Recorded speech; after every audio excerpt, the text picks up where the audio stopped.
बिहार विधानसभा चुनाव का चुनावी बिगुल पूरी तरह से बज चुका है। इस चुनावी रण में 243 सीटों की लड़ाई में मुद्दों से ज़्यादा बयानबाजी की आग भड़क रही है। बिहार चुनाव की तारीखों का ऐलान भी चुनाव आयोग ने कर दिया है। ऐसे में एनडीए विपक्षी गठबंधन के बीच वार पलटवार जोरों शोरों से हो रहा है और इस सब के बीच घूंघट वर्सेस बुर्के वाले बहस ने चुनावी माहौल को और भी ज़्यादा गर्मा दिया है। बुर्का पर चुनाव आयोग की चली कैंची, मुस्लिम समाज को लगी मिर्ची, हिंदू महिलाओं के घूंघट पर उठा सवाल। बिहार विधानसभा चुनाव में बुर्का पर घमासान मस्ता दिख रहा है। निर्वाचन आयोग की मीटिंग में बीजेपी के प्रदेश अध्यक्ष दिलीप जायसवाल ने इस पर सवाल उठाया था और इस पर उनकी पार्टी के विधायक और नीतीश सरकार के गन्ना मंत्री कृष्णनंदन पासवान ने भी एक बड़ा बयान दिया था। उन्होंने कहा था कि मतदान में अगर बुर्का को इजाजत है तो घूंघट की भी अनुमति दी जानी चाहिए। मीडिया के एक सवाल के जवाब में गन्ना मंत्री ने कहा कि प्रदेश अध्यक्ष दिलीप जायसवाल जी चुनाव आयोग की बैठक में शामिल हुए। उन्होंने कहा था कि बुर्का पहनकर आने वाली मुस्लिम महिलाओं का चेहरा से मिलान कराकर वोटिंग कराया जाना चाहिए, ये बहुत जरूरी है। चुनाव आयोग अगर ऐसा नहीं मानता है तो हिंदू महिलाओं को घूंघट में वोट डालने की सुविधा दी जानी चाहिए। अगर बुर्का चलेगा तो घूंघट भी चलेगा। गन्ना मंत्री के इस बयान ने चुनावी आग में घी का काम किया है।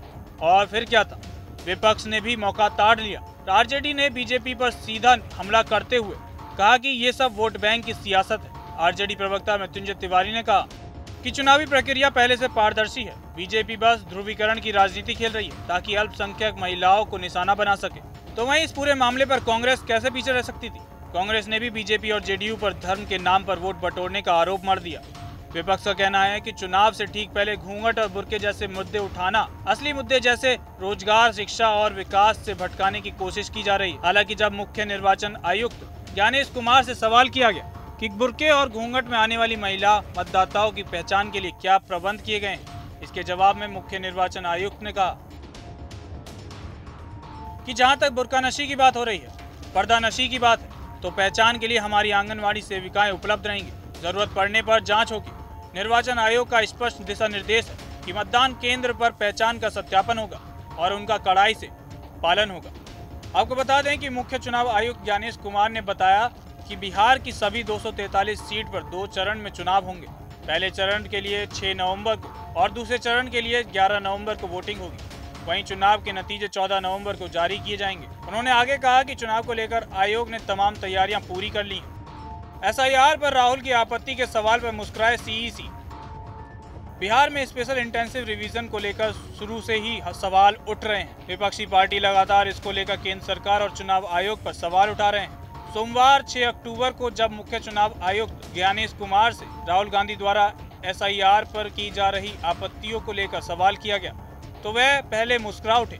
फिर सवाल का जवाब देते हुए उन्होंने कहा 30 सितंबर को अंतिम एसआईआर लिस्ट जारी की गई थी जिसमें अयोग्य 69 लाख नाम काटे गए थे। चुनाव की पूरी प्रक्रिया चुनाव आयोग की देखरेख में होती है जिसमें कानून का पालन किया जाता है। इस दौरान राजनीतिक उथल पुथल जरूर होती है जिस पर चुनाव आयोग ध्यान नहीं देता है। छठ के आसपास क्यों कराए जा रहे चुनाव? मुख्य चुनाव आयुक्त ज्ञानेश कुमार से सवाल किया गया कि छठ के आसपास चुनाव क्यों कराए जा रहे हैं। जवाब देते हुए उन्होंने कहा राजनीतिक दलों ने निर्वाचन आयोग से अक्टूबर के अंत में छठ पर्व के तुरंत बाद चुनाव कराने का आग्रह किया था ताकि अधिक से अधिक मतदाताओं की भागीदारी सुनिश्चित की जा सके, क्योंकि बड़ी संख्या में राज्य के बाहर काम करने वाले लोग उस दौरान त्योहारों के लिए घर लौटते हैं। बिहार में कुल कितने मतदाता? मुख्य चुनाव आयुक्त ज्ञानेश कुमार ने बताया कि राज्य में कुल मतदाताओं की संख्या 7.42 करोड़ है, जिसमें पुरुष मतदाता 3.92 करोड़ और महिला मतदाता 3.50 करोड़ है। ज्ञानेश कुमार ने बताया कि 14 लाख मतदाता बिहार विधानसभा चुनाव में पहली बार मतदान कर सकेंगे। बिहार की वर्तमान विधानसभा का कार्यकाल 22 नवंबर को समाप्त हो रहा है। बिहार के इस चुनावी रण में ये साफ दिख रहा है कि बात सिर्फ वोटों की नहीं, पहचान की भी हो रही है। सवाल ये है कि क्या चुनाव विकास पर लड़ा जाएगा या फिर एक बार फिर से धर्म और परंपरा की आड़ में समाज को बांटने की कोई साजिश हो रही है। बुर्का हो या घूंघट, अब ये सिर्फ पहनावा नहीं रहा, अब ये बिहार चुनाव का सबसे गर्म मुद्दा बन चुका है। बहरहाल आपका क्या सोचना है इस मुद्दे को लेकर, हमें कमेंट सेक्शन में अपनी राय जरूर बताएं।